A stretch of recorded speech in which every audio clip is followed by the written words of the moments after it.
کہ یہ روحیں الو میں واپس آ جاتی ہیں؟ بولو میرے بھائیو، آج یہ موجود ہے کہ نہیں ہمارے ملکوں کے اندر؟ کون سے دن روحیں آتی ہیں؟ بولیں۔ جمعرات کو، جمعرات کو روحیں واپس آتی ہیں۔ میں نے بتایا تھوڑی سی تبدیلی ہے۔ مولوی کہتا ہے جمعرات کو روحیں واپس آتی ہیں۔ اچھا مولانا پھر کیا کریں؟ ان کے لیے کچھ کرو۔ کیا کریں؟ کھیر پکاؤ، چاول پکاؤ، فلاں چیز پکاؤ۔ پھر کیا ہوگا مولوی صاحب؟ کہتا ہے یہ مجھے دے دو، تمہارے مردے واپس قبروں میں چلے جائیں۔ کیا فلسفہ ہے، کیا لاجک ہے؟ مردے ان کے، روحیں ان کی، اور کھا کھلانا پکانا وہ ان کا، اور وہ دیں تجھے۔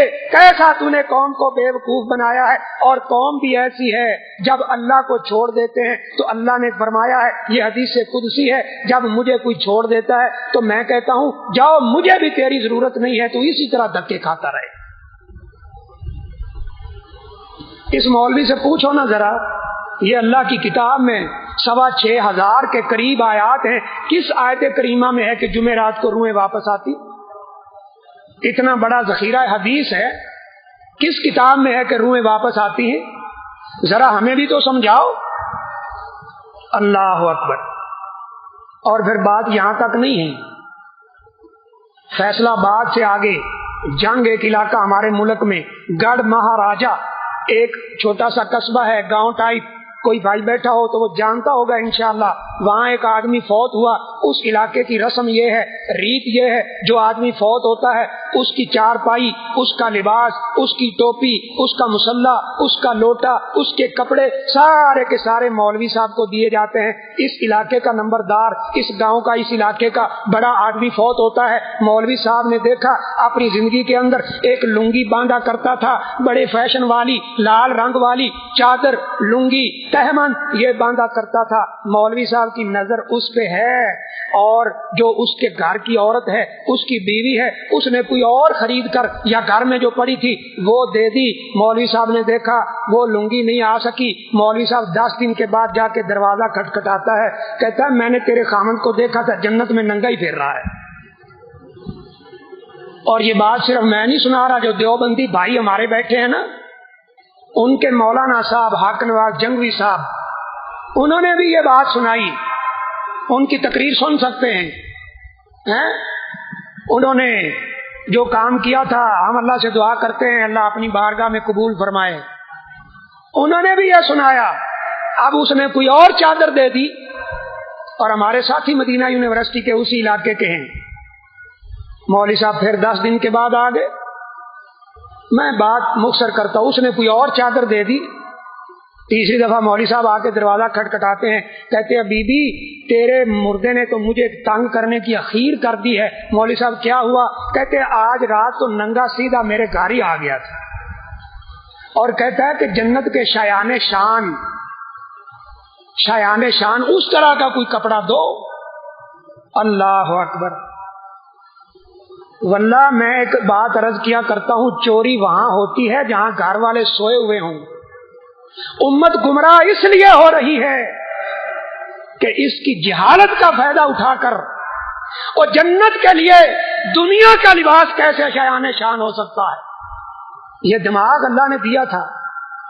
نبی کریم صلی اللہ علیہ وسلم نے فرمایا تھا اس میں ایسی نعمتیں ہیں، ما لا عین رأت، کسی آنکھ نے دیکھا نہیں ہے، ولا اذن سمعت، کسی کان نے سنا نہیں ہے، ولا خطر علی قلب بشر، کسی انسان کے دل پہ خیال ہی پیدا نہیں ہو سکتا وہ کتنی خوبصورت ہے۔ وہ جنت تیری لنگی کی طرح ہے، یا جنت کے مطابق تیری لنگی ہے؟ اور کون سی لنگی اور کون سے خیالات؟ نبی کریم صلی اللہ علیہ وسلم نے فرمایا جنت کی عورت جو دوپٹہ پہنے گی، آپ نے فرمایا اس کے سر والا دوپٹہ وہ دنیا کے اندر جتنے خزانے ہیں سب سے زیادہ قیمتی ہوگا۔ تو لنگیاں لے کے جنت میں پہنچاتا ہے، قوم کو بیوقوف بناتا ہے، اور گالیاں ہمیں دیتا ہے۔ تو روحیں واپس آتی ہیں۔ شیخ صاحب تشریف فرما ہیں، یہاں جو کوئی حافظ قرآن موجود ہو، یہاں جو جماعت کراتے ہیں، ان سے پوچھیں اللہ نے قرآن مجید میں کیا فرمایا تھا؟ کلا ان کتاب الفجار لفی سجین، جو اللہ کے نافرمان بندے ہیں، اللہ کے باغی بندے ہیں، ان کی روح کو رکھا جاتا ہے سجین کے اندر. اور سجین کیا ہے؟ مفسرین نے لکھا ہے یا تو زمین کے نیچے ایک ایسا تنگ مقامات ہے جہاں ان روحوں کو عذاب دیا جاتا ہے، یا یہ جہنم کے اندر ایک مقام ہے جہاں ان روحوں کو عذاب دیا جاتا ہے. وما ادراک ما سجین، تمہیں کیا پتا ہے کہ یہ سجین کیا ہے؟ کتاب مرقوم، اور یہ وہ کتاب ہے جس کے اندر ان گناہگاروں کی روحیں آتی ہیں. اور جب بات نیک کی چلی، کلا ان کتاب الابرار لفی علیین، نیک بندوں کی روحیں علیین میں ہے. وما ادراک ما علیون، تمہیں کیا پتا یہ علیون کیا ہے؟ کتاب مرقوم، یہ بھی ایک کتاب ہے. یشہدہ المقربون، یہ اتنی پیاری کتاب ہے کہ اللہ کے نیک فرشتے اس کا پہرا دیتے. اب دو ہی شکلیں ہیں. جو دنیا سے گیا ہے، جس کو مولوی صاحب پیچھے سے کارگو کرا رہے ہیں یہ سارا مال، یا تو وہ نیک ہوگا یا برا ہوگا. اگر نیک ہے تو اس کی روح کہاں ہے؟ علیین میں. اور علیین جنت میں ایک مقام ہے. بعض مفسرین نے لکھا ہے اللہ کے عرش کے نیچے یہ مقام ہے. اور سوچو میرے بھائیوں، مجھے جواب دو، جو روح اللہ کے عرش کے نیچے جنت کی نعمتوں کے اندر ہے، کیا اس کا یہ دل کرتا ہے کہ پاکستان میں واپس آ جائے جہاں 18 گھنٹے بجلی نہیں ملتی ہے، یا ہندوستان میں آ جائے، بمبئی میں آ جائے، کراچی میں آ جائے، جہاں چلنے کو بھی جگہ نہیں ملتی، جہاں ڈاکے ہیں، قتل ہیں؟ اور پتہ ہے انڈیا سے بھی خبریں آتی ہیں، پاکستان سے بھی خبریں آتی ہیں، فلاں جگہ میں ان بڑے بڑے شہروں کے اندر گدھوں کو ذبح کر کے ان کا گوشت لوگوں کو کھلایا جا رہا ہے. وہاں روح آئے گی یہ گدھے کا گوشت کھانے، اللہ کی نعمتوں کو چھوڑ کر؟ اور اگر وہ برا ہے تو سجین میں ہے، عذابوں میں ہے. یہاں تو کوئی مدیر آپ کا ایگزٹ نہ لگانا چاہے، واللہ ہمارے پاس مکتب میں لوگ آتے ہیں روتے ہیں ہمارا ایگزٹ نہیں لگ رہا. اور اگر سعودیہ سے تم اپنی مرضی کے بغیر نہیں نکل سکتے تو جہنم سے روح نکل آئے گی، زمین کے نیچے سے نکل آئے گی. مولوی نے کہانی ایسی بنائی ہے کہ تم نے بھی نہیں سوچا، پبلک نے بھی نہیں سوچا، عوام نے بھی نہیں سوچا کہ مولوی تو کیا کہہ رہا ہے اور اللہ کا قرآن کیا کہہ رہا ہے. آنکھیں بند کر کے اس کے اوپر لگے ہوئے.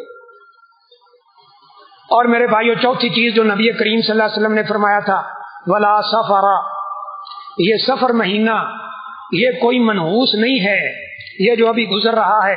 مکہ والے اس مہینے کو منحوس سمجھتے تھے، اس میں اچھے کام آگے پیچھے کر دیا کرتے تھے. آج یہ عقیدہ بھی پوری قوت کے ساتھ امت کے اندر موجود ہے. کیسے؟ اب میرے بھائی بیٹھے نا، 25 تاریخ کو جو ابھی 25 آئے گی سفر کی، 25 سفر کو ہمارے ہاں چوری بنائی جاتی ہے کہ نہیں بنائی جاتی؟ تقسیم کی جاتی ہے کہ نہیں کی جاتی؟ پتہ ہے اس کے پیچھے شیطانی فلسفہ کیا ہے؟ کہتے ہیں جی یہ مہینہ بڑا منحوس مہینہ تھا، ہمارے گھر کے اوپر جو اس منحوس مہینے کا سایہ تھا، 25 تاریخ کو ہم نے یہ چوری بنا کر تقسیم کر دی ہے، اب ہمارے گھر کے اوپر کوئی مصیبت نازل نہیں ہو سکتی. اور میں پنجاب کا رہنے والا ہوں، وہاں تو ہم سنتے تھے بچپن میں، واللہ یہ جو مہینہ گزر چکا ہے نا محرم کا، اس کو لوگ کہتے تھے یہ دہوں والا مہینہ، یہ نام رکھے ہوئے ہیں. اور یہ جو اگلا آ رہا ہے چوری والا مہینہ، اللہ اکبر، اس کی 3 تاریخ، اس کی 13 تاریخ، اس کی 23 تاریخ وہ منحوس سمجھی جاتی ہے. یہ 13 تیجی کا لفظ سنا ہے نا آپ نے؟ اور جو اس سے پہلے گزرا ہے کہتے ہیں وہ بھی منحوس ہے. کیوں بھائی وہ کیسے منحوس ہے؟ کہتے ہیں جی محرم کا مہینہ ہے، سیدنا حسین رضی اللہ تعالیٰ عنہ کو شہید کر دیا گیا ہے، لہذا وہ مہینہ بھی منحوس مہینہ ہے. اور یہ جو سفر کا مہینہ ہے یہ بھی منحوس مہینہ ہے. اللہ اکبر. اور میرے بھائیوں کہاں سے عقائد لے کے آئے ہو؟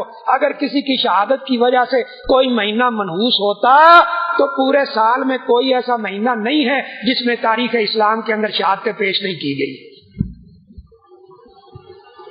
محرم میں حضرت عمر رضی اللہ تعالیٰ عنہ شہید ہوئے 1 محرم کو، 10 کو حسین رضی اللہ تعالیٰ عنہ شہید ہوئے، سفر میں امام حسن شہید ہوئے ہیں. رضی اللہ تعالی عنہما ربیع الاول اور